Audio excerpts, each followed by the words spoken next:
नमस्कार। जनमानस विवेचना के YouTube चैनल पर आपका स्वागत है। मैं हूं अमलेंदु भूषण खां। देश में एक नई राजनीति शुरू हो गई है, उत्तर भारत बनाम दक्षिण भारत। यह राजनीति देश के लिए कितना घातक साबित हो सकता है यह तो समय ही बताएगा, लेकिन उत्तर भारत और दक्षिण भारत की राजनीति जो है वह बेहद खतरनाक मोड़ पर है। आप जानते हैं कि उत्तर भारत के लगभग सभी राज्यों में बीजेपी अपने अधिकतम सीटों पर, लोकसभा की अधिकतम सीटों पर कब्जा किए हुए है। उत्तर प्रदेश की 80 सीटों में से 62 सीटें बीजेपी की कब्जे में है, तो बिहार में गठबंधन की यानी 40 सीटों में से गठबंधन के पास 39 सीटें हैं। बीजेपी के पास 17 सीटें हैं तो जदयू के पास 16 सीटें हैं। बाकी उनके ये रामविलास लोक जनशक्ति पार्टी और लोक जनशक्ति पार्टी पशुपति नाथ पारस के बीच में है। झारखंड की 14 सीटों में से 12 सीटों पर बीजेपी का कब्जा है। मध्य प्रदेश की सभी सीटों पर बीजेपी का कब्जा है। राजस्थान की सभी सीटों पर बीजेपी का कब्जा है। यानी बीजेपी के पास यहाँ राष्ट्रीय राजधानी दिल्ली में 7 सीटें बीजेपी के कब्जे में है। यानी बीजेपी के पास इन राज्यों में विस्तार करने का कोई स्कोप ही नहीं बचा है। अब जो भी होगा उसमें कमी हो सकती है, बढ़ोतरी नहीं।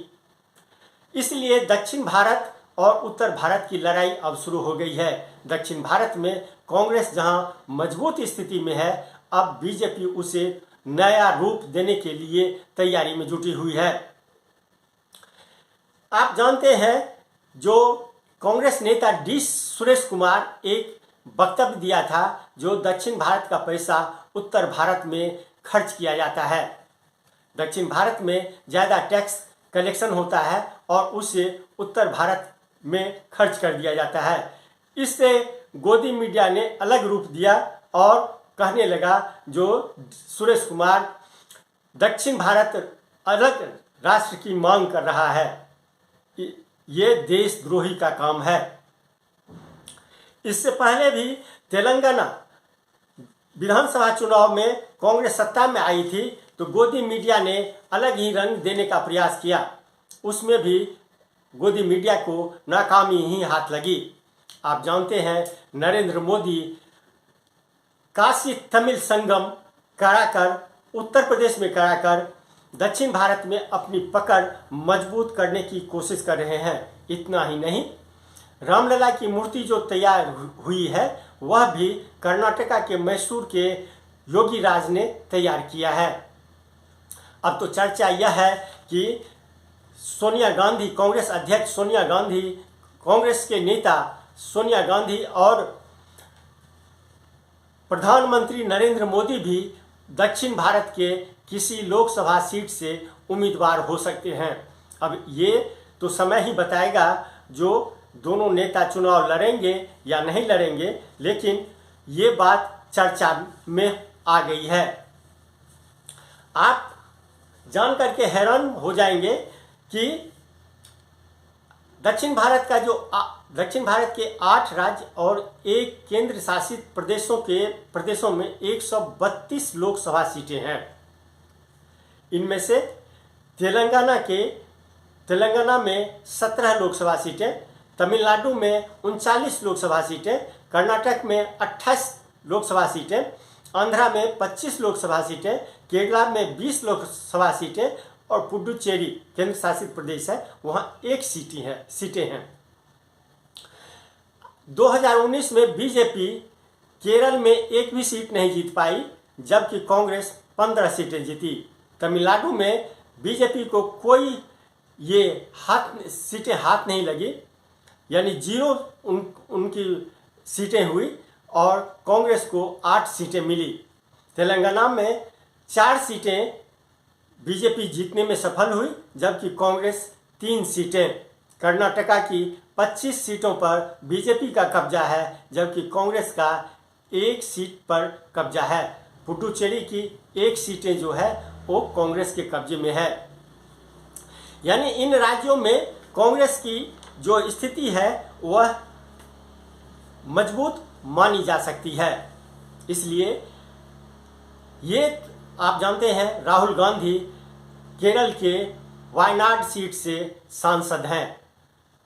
अमेठी में जब राहुल गांधी को हार मिली थी तो फिर उन्होंने वायनाड सीट से अपना संसद तक पहुंचने का रास्ता तय किया।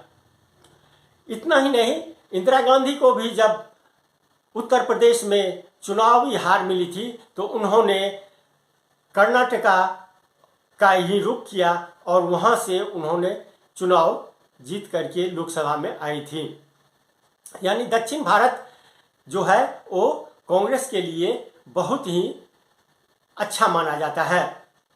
कर्नाटक में बीजेपी का शासन था उस समय में, जिस समय में 25 सीटों पर बीजेपी कब्जा की थी।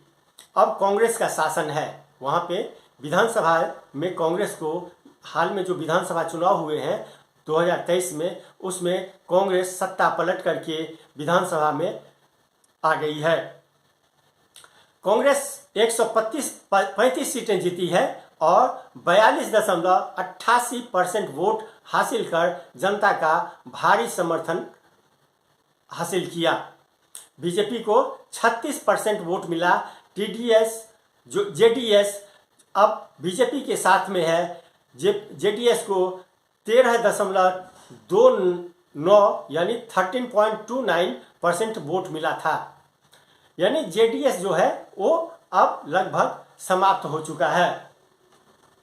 आप जानते हैं कर्नाटका में लिंगायत और वोकालिंगा का एक मजबूत जनाधार है। ये समुदाय जो है वो पूरे कर्नाटका की राजनीति को कंट्रोल करती है। इन दोनों समुदायों का वोकालिंगा और लिंगायत, ये दोनों जो है, दोनों का दबदबा पूरे राज्य में है। बीजेपी के नेता जो येदियुरप्पा है, ये लिंगायत समुदाय से आते हैं और इन्होंने पिछले विधानसभा चुनाव के दौरान में येदियुरप्पा को हाशिए पे डाल दिया था और बीजेपी सत्ता से बाहर हो गई। कर्नाटक में वोकालिंगा का भी भारी दबदबा है। कांग्रेस के पास वोकालिंगा और लिंगायत दोनों समुदाय के नेता हैं और वो काफी मजबूत स्थिति में है। कांग्रेस अध्यक्ष मल्लिकार्जुन खड़गे कर्नाटका से आते हैं, वो दलित समुदाय से भी आते हैं। इसलिए कांग्रेस ने अपना अध्यक्ष एक दलित समुदाय के व्यक्ति को बनाया है और उसी दलित समुदाय के राजनीति को लेकर के कांग्रेस पूरे देश में अपना भाग्य आजमाने का प्रयास कर रही है। इसमें उनको कांग्रेस को कितनी सफलता मिलती है यह तो समय ही बताएगा, लेकिन कांग्रेस एक रणनीति के तहत जातिगत जनगणना की जो मांग कर रही है कांग्रेस, यानी राहुल गांधी जो जातिगत जनगणना की बात कर रहे हैं, तो वो एक रणनीति के तहत ही कर रहे हैं। अब हम बात करते हैं तमिलनाडु की। तमिलनाडु में 57 साल पहले कांग्रेस सत्ता से बाहर हो गई थी। वो अभी डीएमके और एआईडीएमके इन 57 सालों से तमिलनाडु के राजनीति में अब हमेशा बना रहा है।